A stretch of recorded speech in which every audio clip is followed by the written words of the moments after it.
Dari sing manut. Lah sembarang kon manut iki lho. Kok wis prai lek. Kulinan Dolanan apa? kulinan ngono kuwi. Ngono kuwi apa? Mbok sing genah ngono lho nek ngomong. Nyawer. Lah sing go nyawer kuwi lho apa? Wong bayaran sak enake yo mbok jaluk kabeh kok. Krungu ora kupinge ngono. Lah rumangsamu budhek apa piye? Lah nyaur dikit mawuk dikira ora krungu. Sing genah. Krungu. Lho kok jarat. Ngorek ditandani. Piye to? Malah nyandak congor iki. Ngono kuwi belakang nang ndi ngono. Lah neng ndi to? Wong guru ngopi lho. Ngopi ning ndi? Ngopi yo nang warung, mosok nang ratan. Ana bakul kopi bengi. Lah bakul kopi kuwi lho larise nek bengi. Bengi jam 12 lagi mulai.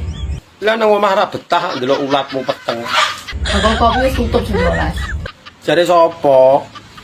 Bakul kopi lho ngantek pendak esuk. Ono kalau karaokean kalau. Kowe kira sandi pikiran sing aneh-aneh ngono lho. Kadung pegel dolanan karo kowe tenan sumuk kowe. Anjay.